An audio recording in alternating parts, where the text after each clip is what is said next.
Among the tools that you will need for this operation to check the fuses in this television set will be a multimeter, multi-tester, whatever you want to call it.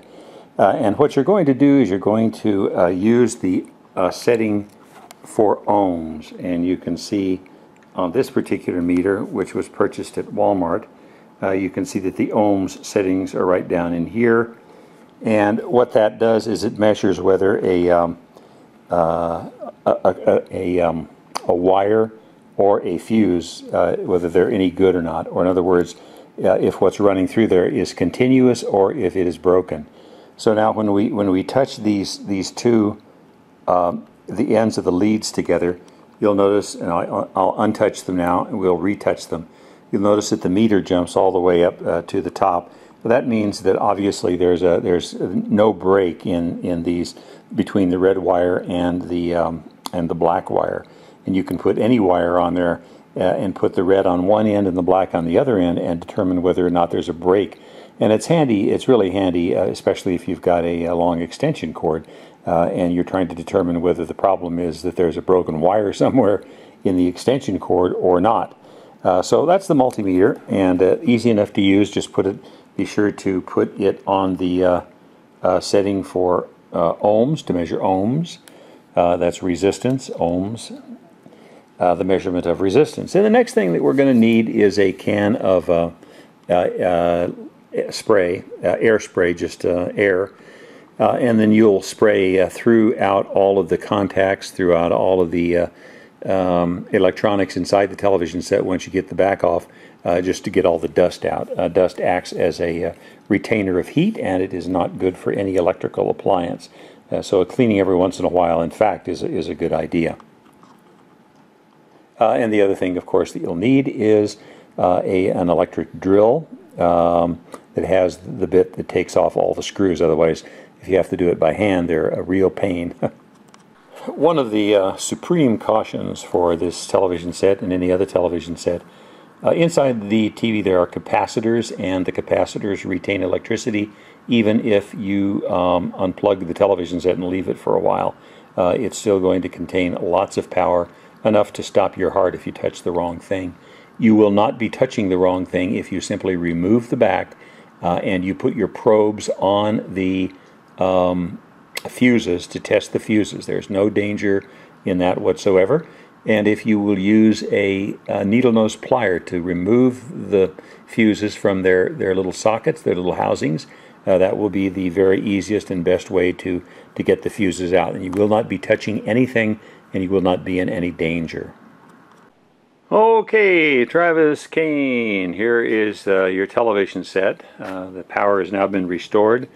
The only problem was a small fuse, which I replaced.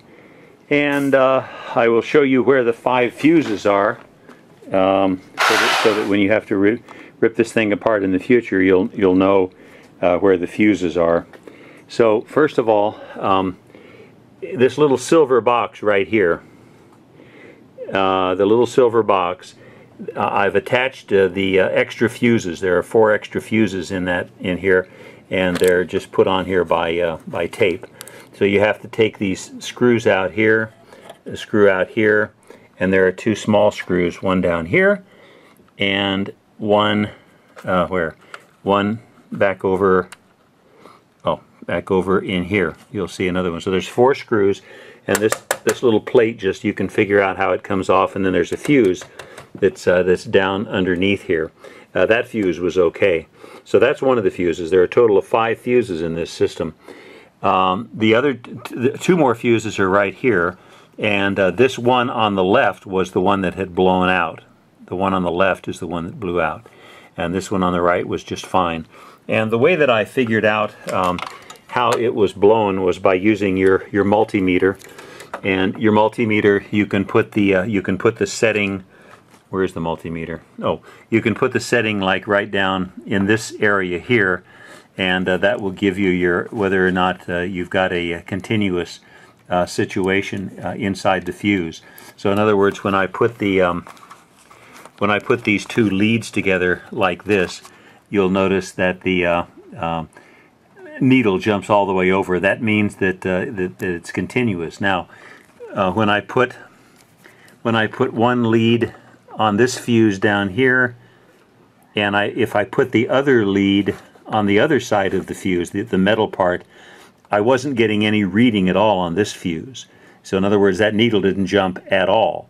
When I did all the rest of the fuses, there was no problem at all. When I put one probe on one side metal and the other on the other side of metal, I had no problem at all with any of the other fuses. But this one here was clearly blown on the inside.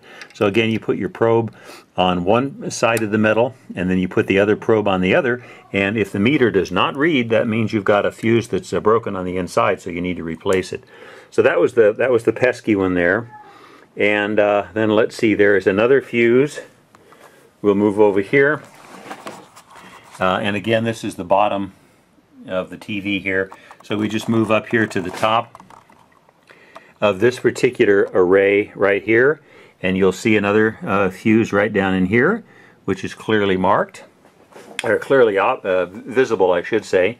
So that's that one there. So that's now 1, 2, 3, 4 fuses, and the final fuse is over here on the right side of the television set, and we come down here and you can see it right in there, and that fuse too is okay. There was no problem whatsoever with that fuse.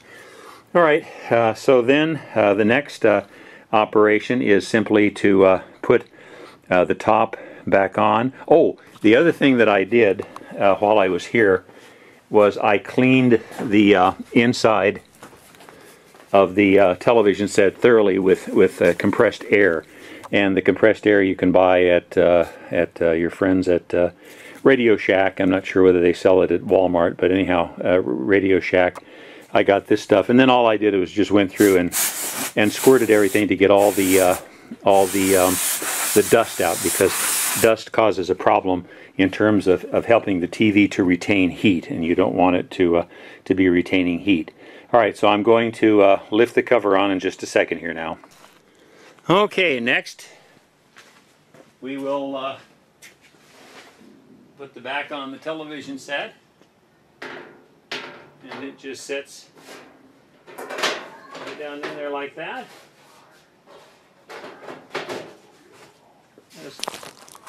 As you can see, it all neatly fits in there. And then you just, what I did was I just used your fancy new drill that you've got, and got the right drill head there, and the screws come off just very easily.